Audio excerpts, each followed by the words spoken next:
अभी हम बढ़ते फोर्थ क्वेश्चन की तरफ। और मैंने क्वेश्चन नंबर 1 और क्वेश्चन नंबर 2 प्रीवियस वीडियो में मैंने अपलोड किया है। अगर आप लोगों ने वो नहीं देखा है तो आप वहाँ से वॉच कर सकते हो। ठीक है स्टूडेंट, और चलते हैं न्यू क्वेश्चन की तरफ। The cost of 12 quintal of soybean is required 36,000 rupees. How much will 8 such quintal required. अभी ना स्टूडेंट, सबसे पहले तो आप लोग ये याद रखो, क्वेश्चन देख के कभी भी डरना नहीं है आपको।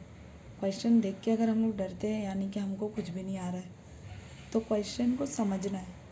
और मैथ्स ऐसा है ना कि डे टू डे लाइफ में हम यूज़ करते हैं। तो डे टू डे लाइफ की चीज़ें जो हम यूज़ करते हैं उसके हिसाब से अगर हम सोचेंगे ना तो ये इजी है, टफ़ नहीं है। ठीक है, तो चलिए देखते हैं हम इसको कैसे इजी कर सकते हैं। तो सबसे पहले आपको ये देखना है कि क्वेश्चन में पूछ क्या रहा है। हाउ मच जहाँ पर है वही पूछता है ना। तो how much will 8 such quintal required, यानी कि हमको क्विंटल दिया है। ठीक है, हमको अमाउंट फाइंड आउट करना है। तो जो फाइंड आउट करना होता है ना वो पहले लिखना है हमको। तो हम लोग को क्या फाइंड आउट करना है, कॉस्ट फाइंड आउट करना है। और क्वांटिटी यहाँ पर दी है। ठीक है, अभी हम लोग लिखेंगे इधर ये बॉक्स में। पहले एक रफ वर्क मैं आपको बता रही हूँ। तो अगर मुझे बताया गया है कि 36,000 रुपीज़ लग रहा है कितने क्विंटल सोयाबीन के लिए, 12 है ना। 12 क्विंटल सोयाबीन के लिए कितना रुपीज़ लग रहा है मुझे, 36,000 मुझे देना पड़ेगा अगर मुझे 12 क्विंटल सोयाबीन लेना है। तो वैसे ही क्वेश्चन ने पूछा है कि अगर 8 क्विंटल सोयाबीन लेना है तो मुझे कितना कॉस्ट देना पड़ेगा। ठीक है, तो यहाँ पर आप देखो, अगर क्वांटिटी इंक्रीज़ होती है तो अमाउंट इंक्रीज़ होती है, लेकिन अगर उसकी क्वांटिटी डिक्रीज़ हो रही है तो अमाउंट भी ऑब्वियसली डिक्रीज़ होगी। तो ये कौन सा प्रपोर्शन है हमारा, डायरेक्ट प्रपोर्शन है। ठीक है, तो चलिए पहले टेबल कंप्लीट करते हैं क्योंकि टेबल से आपको इजी रहेगा सॉल्व करने के लिए सम्स। तो सबसे पहले जो हमने यहाँ पर मेंशन किया है ना वही हमको यहाँ लिखना है, कॉस्ट लिखना है। जो फाइंड आउट करना होता है वो पहले लिखो, उसके बाद में उसकी क्वांटिटी लिखो। ठीक है, अब कॉस्ट कितना बोल रहा है, सबसे पहले तो 36,000। दो स्टेटमेंट बनते हैं स्टूडेंट यहाँ पर, हमेशा प्रपोर्शन में दो स्टेटमेंट है। पहले स्टेटमेंट में कभी भी हमको दोनों भी क्वांटिटी दी होगी, सेकंड स्टेटमेंट पे एक दी होती है और एक फाइंड आउट करना होता है। तो 36,000 का कितना क्विंटल हो रहा है, 12 क्विंटल। वैसे ही हमको ये जो 8 क्विंटल बताया है उसका मालूम करना है। तो हम लोग क्वान्टिटी को एज्यूम करते हैं कि हमारे पास x क्विंटल है अभी, क्योंकि हमको पता नहीं है ना, अभी निकालना है हमको, हम लोग को भी फाइंड आउट करना है। तो चलिए आगे बढ़ते। जब भी हमने x मेंशन किया ना तो उसको ऐसे नहीं छोड़ेगी, क्योंकि ये वर्ड प्रॉब्लम है। वर्ड प्रॉब्लम है तो वर्ड प्रॉब्लम में x का हमको ऐसा स्टेटमेंट भी तो मेंशन करना होगा। तो स्टेटमेंट मेंशन करेंगे हम, उससे पहले लिखेंगे यहाँ पर लेट।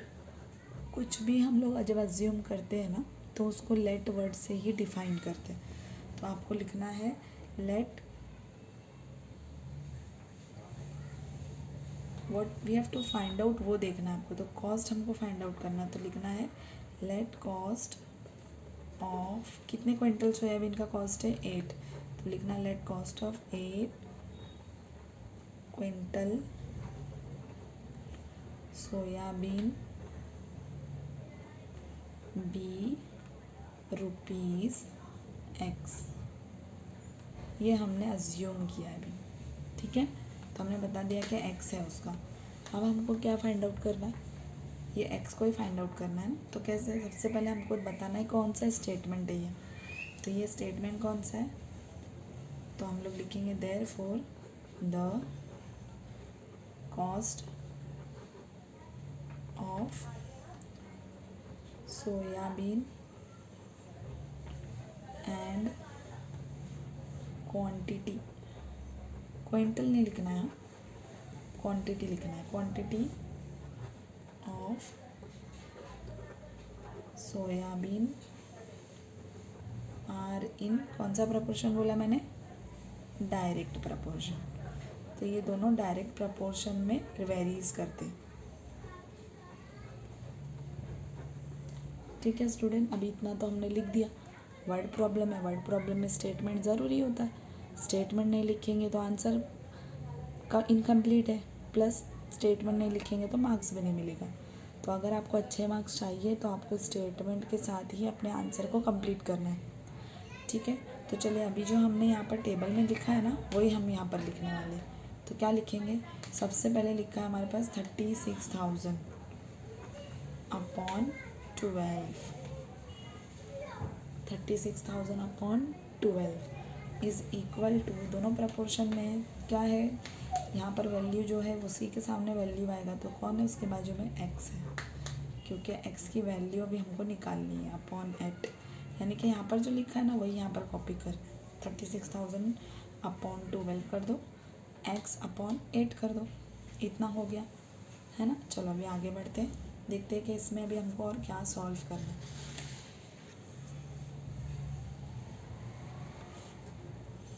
ठीक है स्टूडेंट, तो चलिए अभी देखते हैं हम कि सॉल्व कैसे होगा। तो सबसे पहले मैंने आपको बताया था कि आपको क्या लगाना है, देयरफॉर का साइन। 36,000 क्रॉस में ही जाना है, आपको देखना है कि कौन सा नंबर है जो x के साथ में आ रहा है यहाँ पर। तो x के साथ में कौन है, यहाँ पर 8 है।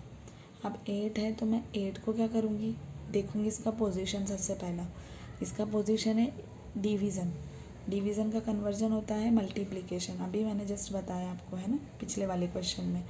तो अगर किसी ने नहीं देखा है क्वेश्चन तो वापस से देखो, या स्किप किया है तो वापस से आपको प्रीवियसली जाना है, क्योंकि वहाँ पर मैंने आपको साइन बताई है left hand side right hand side से कैसा चेंज होता है, तो वो देख लीजिए आप लोग। ठीक है, तो यहाँ पर अब मैं कैसे इसको चेंज करूँगी, ये डिवाइड हो रहा है, डिवाइड का कन्वर्जन होता है मल्टीप्लाई, दोनों साइड करेंगे। तो कैसे करेंगे, तो देखिए यहाँ पर 8 multiplied by 36,000 upon 12 is equal to x upon 8 multiplied by again 8, क्योंकि 8 ही दोनों साइड मल्टीप्लाई हो रहा है। ठीक है, अब क्यों मल्टीप्लाई करना है मुझे, तो क्योंकि मुझे उसको हटाना है वहाँ से। तो 8 और 8 हट गया, और ऑब्वियसली 8 1 ज़ा 8, 8 1 ज़ा 8, बच क्या रहा है यहाँ पर left hand side right hand side में x। अब यहाँ पर आते हैं, 8 के टेबल में 12 नहीं आता, लेकिन दूसरे टेबल में तो आता है। अगर एज फॉर एग्जांपल 4 के टेबल में लेती हूँ मैं, तो 4 2 ज़ा 8, 4 3 ज़ा 12। अब ये भी सॉल्व हो जाएगा, 3 1 ज़ा 3, 3 1 ज़ा 3, 3 2 ज़ा 6 एंड ये 000। स्टूडेंट देखिए कैंसलेशन बहुत ज़्यादा इम्पॉर्टेंट रखता है। अगर आपने कैंसलेशन नहीं समझा है अभी तक तो ये वापस से मैं आपको, आप मुझे मेरी वीडियो वापस से पीछे कर देख सकते हो, क्योंकि आपको कैंसलेशन करने आना चाहिए। कैंसलेशन के ऊपर ही आपका पूरा आंसर डिपेंड करता है। अगर आपको ये नहीं आता है करने तो आप आंसर नहीं निकाल सकते अपना, तो सिर्फ स्टेटमेंट डालकर छोड़ दिया तो आपको मार्क्स भी नहीं मिलेगी। तो अगर पूरे मार्क्स स्कोर करना चाहते हो और अच्छे मार्क्स स्कोर करना चाहते हो तो प्लीज़ कैंसलेशन पे ध्यान दो, सब कुछ अच्छे से समझो। ठीक है, तो यहाँ पर जैसे मैंने बताया, नहीं समझा है तो पीछे करो वीडियो और चेक कर सकते हो आप। अब यहाँ पर मेरे पास बच क्या रहा है, वापस चलो देखते हैं। 12 था, 36,000 था, मैंने पहले 8 को कैंसिल किया 4 के टेबल से, 4 2 ज़ा 8, 4 3 ज़ा 12। जो टेबल न्यूमरेटर में लेंगे वही टेबल डिनोमिनेटर में भी लेना है आपको। उसके बाद में यहाँ पर क्या बचा आपको 3, तो 3 1 ज़ा 3, 3 1 ज़ा 3, 3 2 ज़ा 6 एंड 000। तो यहाँ पर 12,000। अब जो बच रहा है ना उसको नीचे ले लेना है, 2 इंटू 12,000 इंटू यहाँ पर बच रहा है x। ठीक है स्टूडेंट, तो अब यहाँ पर मेरे पास जो बच रहा है मैं इन दोनों को मल्टीप्लाई कर दूँगी। जब भी सिंगल डिजिट है तो उसका मल्टीप्लिकेशन ईजी होता है। 2 को ले लो पहले 0 से, तो 2 0 ज़ा 0, फिर 2 0 ज़ा 0, फिर 2 0 ज़ा 0, 2 2 ज़ा 4, 2 1 ज़ा 2। मेरा बचता है x का वैल्यू 24,000। कितना आ रहा है, 24,000। इसका मतलब ये है कि मुझे अगर, चलो वापस से देखते हैं, अगर 8 क्विंटल सोयाबीन चाहिए तो how much rupees is required, 24,000 rupees is required.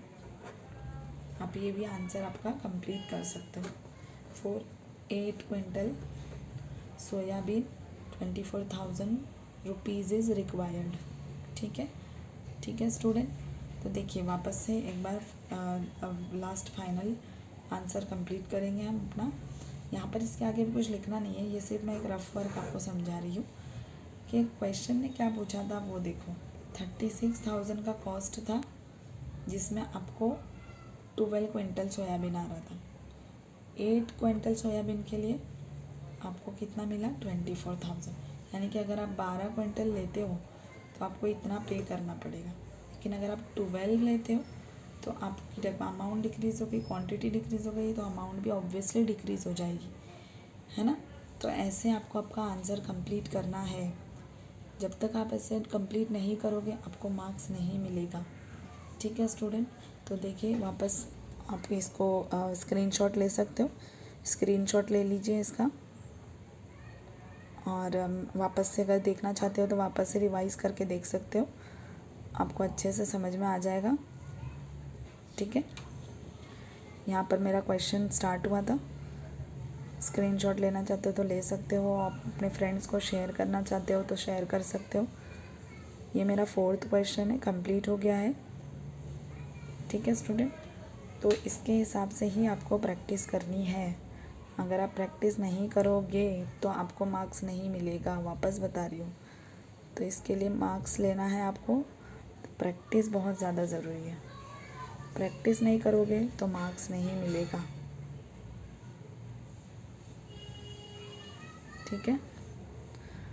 तो आपको वीडियो अगर पसंद आ रही है तो आप वीडियो को लाइक कीजिए, कमेंट कीजिए। आपको अगर कोई और दूसरा टॉपिक है मैथ्स में जिसमें आपको कुछ डिफ़िकल्टी है, आप कमेंट करके मुझे बताइए, ताकि मैं उसको और इजी करके आपको मैं समझा सकती हूँ, और इजी वे में आप सॉल्व करके मार्क्स स्कोर कर सकते हो, ठीक है student.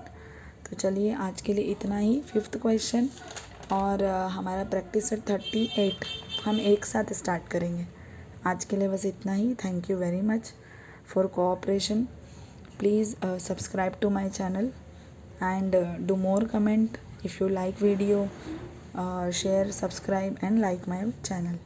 Thank you so much.